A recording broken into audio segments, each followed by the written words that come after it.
Hello viewers, welcome to our channel Rainbow Tech once again with another video. MS Excel in Assamese complete playlist আজি এইটো আমাৰ 9 number video.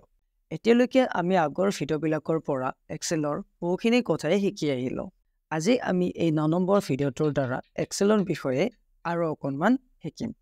এইটো ভিডিওত বা আপোনালোকৰ লগত এক্সেলৰ কিছুমান এডভান্স ফাংচনৰ বিষয়ে আলোচনা কৰিম। যেনে if, nested if, and function or function আৰু লগতে conditional formatting আমি শিকিম এক্সেলত কেনেকৈ এই ফাংচনবিলাক ব্যৱহাৰ কৰিব পাৰো আৰু কেনেকৈ এই ফাংচনবিলাকে আমাক দৈনন্দিন জীৱনত সহায় কৰে ইয়াৰ আগৰ ভিডিওত মই if ফাংচনৰ বিষয়ে অকণমান বুজাইছিলো আজি এই ভিডিওটো সম্পূৰ্ণভাৱে প্ৰ্যাকটিক্যালি এই গোটেইবিলাক বস্তু আলোচনা কৰিম আশা কৰো আপোনালোকে আমাৰ আগৰ ভিডিওবিলাক চাইছে আৰু বুজি পাইছে যদি এতিয়ালৈকে আমাৰ আগৰ ভিডিওবিলাক চোৱা নাই বা কিবা বুজি পোৱা নাই তেনেহলে আগৰ ভিডিওবিলাক পুনৰাই চাওক আৰু বুজি পাব যিকোনো সমস্যাৰ সন্মুখীন হলে আমাৰ এই স্ক্ৰিনত আহি থকা WhatsApp নম্বৰ যোগে জনাব পাৰে বা কমেন্ট সেকশনৰ দ্বাৰাও জনাব পাৰে আমি আমাৰ ফলৰ পৰা সহায় কৰিবলৈ নিশ্চয় চেষ্টা কৰিম এইটো ভিডিওৰ ডেসক্ৰিপচন সেকশনত বা এই ওপৰৰ আই বটনত আগৰ ভিডিওৰ লিংক পাই যাব তেনেহলে বলক আৰু বহু বেছি পলম নকৰি আমাৰ আজিৰ এই ভিডিওটো আৰম্ভ কৰো প্ৰথমতে মই MS Excel সফটৱেৰটো ওপেন কৰি লৈছো ইয়াৰ আগৰ ভিডিওত মই যতে এৰিছিলো তাৰ পৰা আৰম্ভ কৰিব লৈছো যদি এতিয়ালৈকে আগৰ ভিডিওটো চোৱা নাই এবাৰ চাই লব তাত মই গোটেইখিনি ভালদৰে বুজাইছিলো কেনেকৈ আমি এইবিলাক কাউন্ট কৰিব পাৰো তথাপিও মই আকৌ এবাৰ ইয়াত বুজাই দিছো মই ইয়াতে একজন ষ্টুডেন্টৰ কেইখনমান সাবজেক্টৰ মাৰ্ক ইয়াতে ষ্টৰ কৰি ৰাখিছো আৰু ইয়াৰ ওপৰত মই তেওঁলোকৰ এইবিলাক পাৰ্চেন্টেজ ইয়াতে কাউন্ট কৰি থৈছো আৰু এই পাৰ্চেন্টেজটোৰ ওপৰত তেওঁলোকৰ ৰিমাৰ্কসটো মই ইয়াতে লিখিব বিচাৰিছো যে পাস ফেল এইখিনি কাউন্ট কৰিব বিচাৰিছো আগৰ ভিডিওত এই পাস ফেলটো কাউন্ট কৰি দেখাইছিল আজি আৰু এবাৰ ৰিভিজন হিচাপত মই if ফাংচনটো ইয়াৰ পৰা আৰম্ভ কৰিছো এই ৰিমাৰ্কসটো কাউন্ট কৰাৰ কাৰণে আমি কি কৰিব পাৰো if ফাংচন ব্যৱহাৰ কৰিব পাৰো কেনেকৈ আমি if ফাংচন ব্যৱহাৰ কৰি ৰিমাৰ্কস উলিয়াব পাৰো চাই লওঁ ইয়াতে লিখিম ইকুৱেল if তাৰ পিছত লিখিম মই মোৰ এই পাৰ্চেন্টেজটো ব্ৰেকেটৰ ভিতৰত লিখিম 80% যদি এই পাৰ্চেন্টেজটো মোৰ যদি 30%ৰ তলত হয় তো মই হয়তো ইয়াতে কি লিখি দিম যে ফেইল আৰু যদি 30%ৰ ওপৰত আছে তো তাত কি বুলি দেখাব তাত দেখাব পাস বুলি এইখিনি এনেকৈ লিখি দিছো তাৰ পিছত মই ইয়াতে এন্টাৰ প্ৰেছ কৰিছো আৰু ইয়াতে ৰিজাল্টটো পাস বুলি আহি গৈছে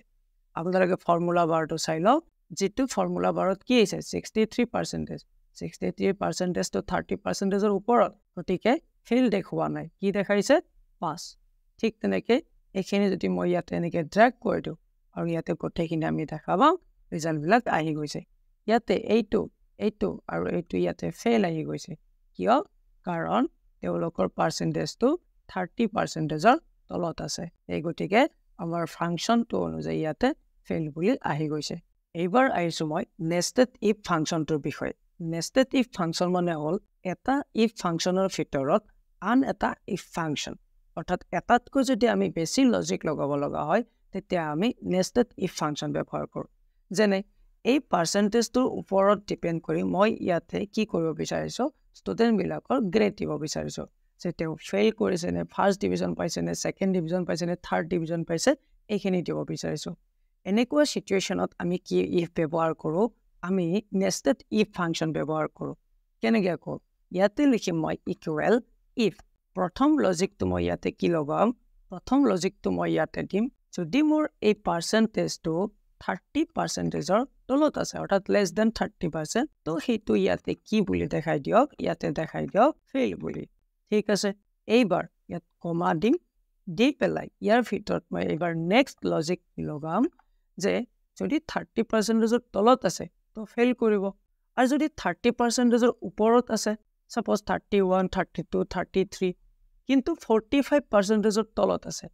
তেনেকুৱা সিচুৱেচনত আমি কি কৰিম অৰ্থাৎ লেছ দেন 45% এনেকুৱা ক্ষেত্ৰত মই লিখিম যে তেওঁ থাৰ্ড ডিভিজন পাইছে ঠিক আছে কমা ইউজ কৰিম এতিয়া আৰু এটা ফাংচন দিম যে ইয়াতে লিখিম if এইবাৰ যদি এই পাৰ্চেন্টেজটো 45ৰ ওপৰত আছে কিন্তু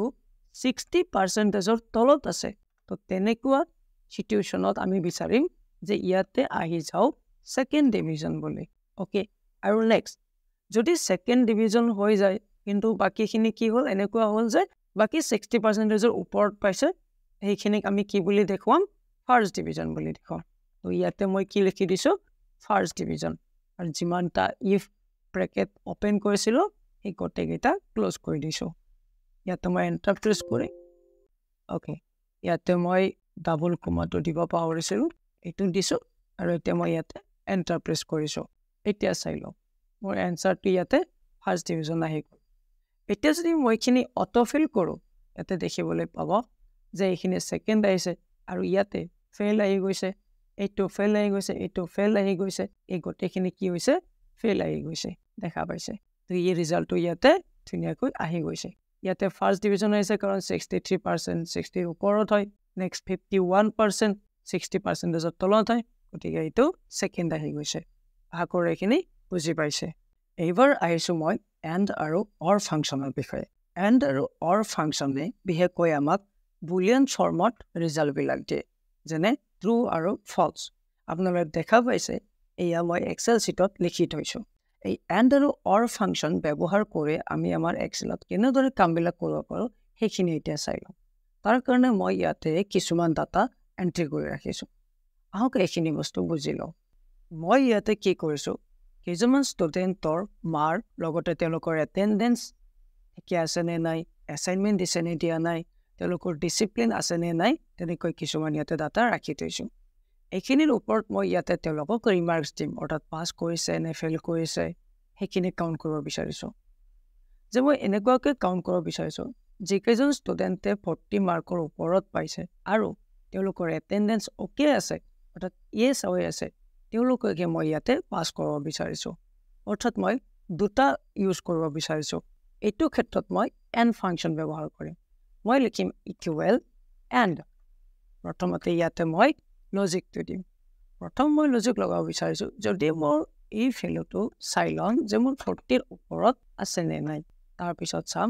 যে মোৰ এই এটেণ্ডেন্সটো ইয়েছ হয় নে নহয় যদি এটেণ্ডেন্সও ইয়েছ হয় তেতিয়াহ'লে ইয়াতে কি হ'ব মোৰ ইয়াতে কিবা এটা ভ্যালু বা ৰিজাল্ট আহি যাব এন্টাৰ প্ৰেছ কৰি দিওঁ আৰু চাই লওঁ মই আগতে কৈছো যে এণ্ড আৰু অৰে সদায় ট্ৰু ফলছ হিচাপতে ৰিজাল্ট দিয়ে ইয়াতে ট্ৰু কিয় আহিছে যদি মই ফৰ্মুলা বাৰত চাই লওঁ ইয়াতে বি টোৰ ভ্যালু কিমান আছে 80 আৰু এটেণ্ডেন্স কিমান আছে ইয়েছ অৰ্থাৎ এই দুইটা লজিকে স্যাটিসফাই এইকাৰণে ইয়াতে ট্ৰু আহি গৈছে যদি মই এইটো ইয়াতে ড্ৰেগ কৰোঁ এইটো ফলছ আহিব কিয় কাৰণ যদি মই ফৰ্মুলা বাৰটো চাই লওঁ 35 to 40 ওপৰত নহয় গতিকে এইটো ফলছ আহি গৈছে ঠিক তেনেকৈ এইটো ট্ৰেক কৰি দিলে ইয়াতে ট্ৰু আহিব কাৰণ ইয়াতে 60 আছে আৰু ইয়াতেও ইয়েছ আছে এইবাৰ যদি মই ইয়াতে ট্ৰেক কৰোঁ ই কি আহিব ইয়াতে ফলছ আহিব 25 মাৰ্ক পাইছে 40 ওপৰত নহয় এই গতিকে ইয়াতে ফলছ আহি গৈছে আৰু এইবাৰ যদি এইটো ট্ৰেক কৰোঁ ইয়াতে কি হৈছে যে 40 ওপৰত পাইছে কিন্তু এটেণ্ডেন্স কি হৈছে নো হৈ আছে সেই গতিকে ইয়াতে আমাৰ ৰিজাল্ট এনেকৈ ট্ৰু ফলছ হিচাপত আহি আছে কিন্তু মই ৰিজাল্টটো ট্ৰু ফলছ হিচাপত বিচৰা নাই কেনেকৈ বিচাৰিছোঁ যে ৰিমাৰ্কছটো মই পাছ ফেইল বুলি লিখিব বিচাৰিছোঁ এনেকুৱা সিচুৱেশ্যনত মই এণ্ড ফাংচনটো ইফ ফাংচনৰ লগত একেলগে ব্যৱহাৰ কৰিম মই এইখিনি বুজাই দিছোঁ ইয়াতে লিখিছোঁ যে ইকুৱেল ইফ এতিয়া লিখিম ইয়াতে এণ্ড ইয়াৰ ভিতৰত মই এতিয়া লজিকটো কি দিম যদি মোৰ এই ভ্যালুটো 40% ওপৰত আছে বা 50 মাৰ্কৰ ওপৰত আছে আৰু ইয়াতে লিখিম যে এটেণ্ডেন্সটো যদি মোৰ ইয়েছ হয় তেনেহ'লে ইয়াৰ ভিতৰত মই কি লিখিম ইয়াতে কমা এটা দি পেলাই লিখিছোঁ যে প্ৰথমতে যদি এইখিনি স্যাটিসফাই কৰি দিয়ে তেতিয়াহ'লে ইয়াত ৰিজাল্টটো আহি যাব যে পাছ আৰু যদি এইখিনি স্যাটিসফাই নকৰে অৰ্থাৎ এটা লজিকো যদি স্যাটিসফাই নকৰে তো কি হ'ব ইয়াতে ৰিজাল্টটো আহিব ফেইল আৰু মনত ৰাখিব এণ্ড ফাংচনত দুয়োটা লজিকে একুৰেট হ'ব লাগিব অৰ্থাৎ এই দুইটা যদি এটাও যদি লজিক ইকুৱেল নহয় তেতিয়াহ'লে ইয়াৰ ৰিজাল্টটো কি আহি যাব ফলছে আহি যাব এইটো মই ইফ ফাংচনৰ লগত লিখিছোঁ আৰু এতিয়া মই এণ্টাৰ প্ৰেছ কৰি দিছোঁ আৰু ইয়াতে মই চাই লওঁ কি আহি যায় ইয়াতে কি আহি গ'ল পাছ আহি কাৰণ এই 80 আৰু ইয়েছ এই দুইটা স্যাটিসফাই হৈছে ঠিক তেনেকৈ এইখিনি যদি মই ক্লিক কৰি চাই লওঁ কি দেখা পালো যে এইকেইজন কি হৈছে ফেইল হৈছে কাৰণ তেওঁলোকৰ কোনোবাটো হলো ইয়াতে কি হৈছে লজিক মেচ নাই হোৱা আশা কৰো এণ্ড ফাংচনটো বুজি পালে আৰু এণ্ডৰ লগত ইফ ফাংচনটো কেনেকৈ ব্যৱহাৰ কৰো সেইখিনিও বুজি পালে এইবাৰ আহিছো মই অৰ ফাংচনৰ বিষয়ে অৰ ফাংচনে কি বুজায় যে আমি দুটা লজিকৰ এটা লজিক হলেও কাৰেক্ট হ'ব লাগিব এণ্ড ফাংচনত দুয়োটা লজিকে কাৰেক্ট হ'ব লাগিব নহলে তাৰ ৰিজাল্টটো কি আহে ফলছ আহে আৰু অৰত কি হ'ব লাগিব দুইটা লজিকৰ যিকোনো এটা লজিকৰ যদি ইকুৱেল হৈ যায় বা ট্ৰু হৈ যায় তো তাৰ আউটপুটটো কি আহি যাব ট্ৰু আহি যাব ইয়াতে মই ক্লাছ 9ৰ ষ্টুডেণ্ট বুলি ধৰি লৈ ইয়াতে তেওঁলোক ক্লাছ 10ৰ কাৰণে এলিজিবল হয় নে নহয় সেইটো চেক কৰিব বিচাৰিছো আৰু এলিজিবিলিটি চেক কৰাৰ কাৰণে মই কি ল'ব বিচাৰিছো তেওঁলোকৰ এটেন্ডেন্স সিস্টেমটো ল'ম আৰু তেওঁলোকৰ ডিসিপ্লিন আছে নে নাই চাই ল'ম যদি তেওঁলোকৰ এটেন্ডেন্স সিস্টেম বা ডিসিপ্লিন যদি তেওঁলোকৰ ঠিকই আছে অৰ্থাৎ এটেন্ডেন্স সিস্টেম যদি তেওঁলোকৰ ওকে আছে আৰু ডিসিপ্লিন যদি তেওঁলোকৰ গুড হয় তেতিয়াহলে তেওঁলোক কি হ'ব এলিজিবল হ'ব অৰ্থাৎ হয়তো এটেন্ডেন্স তেওঁলোকৰ ওকে থাকিব লাগিব বা তেওঁলোকৰ ডিসিপ্লিন গুড হ'ব লাগিব এই দুইটা লজিকৰ এটাও যদি স্যাটিসফাই কৰিব পাৰে তো তেওঁলোক এলিজিবল বুলি মই ইয়াতে ধৰি লম এনেকুৱা ক্ষেত্ৰত মই কি ব্যৱহাৰ কৰিম অৰ ফাংচন ব্যৱহাৰ কৰিম ইয়াতে লিখিম যদি মোৰ এটেন্ডেন্সটো ইয়েস হয় বা মোৰ ডিসিপ্লিনটো কি হয় গুড আছে বা গুড হয় তেতিয়াহলে মোৰ ইয়াতে কি হ'ব এলিজিবল হ'ব বুলি ধৰি লম এটা এন্টাৰ প্ৰেছ কৰিছো ইয়াতে কি আহি গৈছে ট্ৰু কাৰণ গুড আছে ইয়েসও হয় নেক্সট টু ইয়াতে কি কৰিছো মই ড্ৰেগ কৰিছো ইয়াতে ফলছ কিয় আহিছে না এটেন্ডেন্স আছে নে তোৰ ডিসিপ্লিন আছে গতিকে এটাও এলিজিবল নহয় আৰু ইয়াতে ড্ৰেগ কৰিছো ইয়াতে ট্ৰু কিয় হৈছে এটেন্ডেন্স ওকে আছে আৰু ডিসিপ্লিনো আছে আৰু ইয়াতে ড্ৰেগ কৰিছো এইটো চাই লৈছো এটেন্ডেন্স ইয়েস আছে কিন্তু ডিসিপ্লিন নাই তথাপিও ট্ৰু আহিছে কাৰণ কৈছিলো ন এই দুইটা যদি এটাও স্যাটিসফাই কৰিব পাৰে তেতিয়াহলে তেওঁলোকৰ ৰিজাল্টটো অৰ্থাৎ তেওঁলোক ক্লাছ 10ৰ কাৰণে এলিজিবল হ'ব বুলি ধৰি ললো ইয়াতে কিয় এনেকৈ আছে কাৰণ মই ইয়াতে অৰ ফাংচন ব্যৱহাৰ কৰিছো আৰু যদি এইটো ট্ৰেক কৰি দিওঁ ইয়াতো ট্ৰু আহিব তেওঁলোকৰ এটেন্ডেন্স বেয়া নো আছে কিন্তু ডিসিপ্লিন আছে গতিকে তেওঁলোক কি হ'ব এলিজিবল হ'ব তো এইখিনিয়ে ইফ ফাংচনৰ লগত ব্যৱহাৰ কৰিব পাৰো কেনেকৈ ইফ ফাংচনৰ লগত ব্যৱহাৰ কৰে ইয়াতে লিখিম ইফ তাৰ ভিতৰত লিখিম অৰ ব্ৰেকেট দি পেলাই লিখিম যদি মোৰ এটেন্ডেন্সটো ইয়েস হয় বা মোৰ ডিসিপ্লিনটো গুড হয় তেনেকুৱা ক্ষেত্ৰত ইয়াতে কি আহি যাব এলিজিবল ইয়াতে মই ডাবল ব্ৰেকেটত লিখিছো এলিজিবল আৰু যদি ফলছ হয় তাত কি আহি যাব ব্ল্যাঙ্ক আহি যাব দুটা ডাবল কমা দি পেলাই ব্ল্যাঙ্ক বুজাইছো এতিয়া এন্টাৰ প্ৰেছ কৰো আৰু ইয়াতে কি আহি গ'ল এলিজিবল আহি গ'ল এনেকৈ মই ইয়াতে ড্ৰেগ কৰিছো আৰু ইয়াতে চাই লৈছো কি হ'ল তেওঁলোকৰ যে এও এলিজিবল হৈছে আৰু এও এলিজিবল হৈছে আৰু এইটো ষ্টুডেণ্টটো এলিজিবল হৈছে কিন্তু এইটো ষ্টুডেণ্ট এলিজিবল কিয় নাই হোৱা কাৰণ না তেওঁৰ ডিসিপ্লিন আছে না তেওঁৰ কি আছে ইয়াতে এটেন্ডেন্স আছে কিন্তু ইয়াতে কি হৈছে এলিজিবল হৈছে হয়তো কাৰোবাৰ এটেন্ডেন্স ঠিকে আছে নহলে কাৰোবাৰ ডিসিপ্লিন ঠিকে আছে এই গোটেই ইয়াতে এলিজিবল বুলি আহি গৈছে আপোনালোকে ইয়াতে এটা বস্তু লক্ষ্য কৰিছে যে মই ইয়াতে প্ৰত্যেকবাৰ যিমানজন ষ্টুডেণ্টে ফেইল কৰিছে এইটো মই ইয়াতে মেনুৱেলি গৈ পেলাই ইয়াতে কালাৰ চেঞ্জ কৰি পেলাই আপোনালোকক বুজাই আছো এই গোটেইখিনি কাম মই অটোমেটিক কৰি ৰাখিব পাৰো যে যেতিয়া মই ফেইল ৱৰ্ডটো লিখিম সেইটো ৰেড কালাৰত আহি যাওক আৰু যেতিয়া মই পাছ লিখিম তো সেইটো অটোমেটিক গ্ৰীণ কালাৰত আহি যাব এইখিনি বস্তু মই অটোমেটিক কৰি ৰাখিব পাৰো তাৰ কাৰণে মই প্ৰথমতে কি কৰিম এই কলমটো সিলেক্ট কৰি লৈছো আৰু ইয়াতে কন্ডিশনাল ফৰমেটিং এইটো দেখা পাইছে ইয়াতে ক্লিক কৰি লৈছো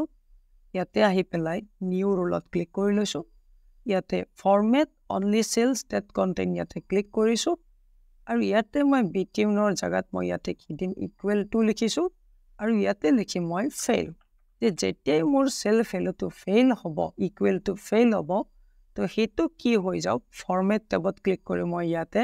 বোল্ড কৰি দিছো আৰু ইয়াতে আহি প্লে মই ৰেড কালাৰ কৰি দিছো তাজা ওকে কৰি দিছো এতে আহিছো ওকে কৰি দিছো এটো অটোমেটিক ফেইলটো কি হৈ গল ৰেড কালাৰ আহি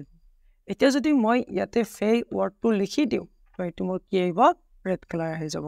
ইয়াতে যদি আহি পেলাই মই ফেইল লিখি দিওঁ তো সি অট'মেটিক ৰেড কালাৰ লৈ ল'ব ঠিক তেনেকৈ পাছ ৱৰ্ডটো মই কি কৰিব পাৰোঁ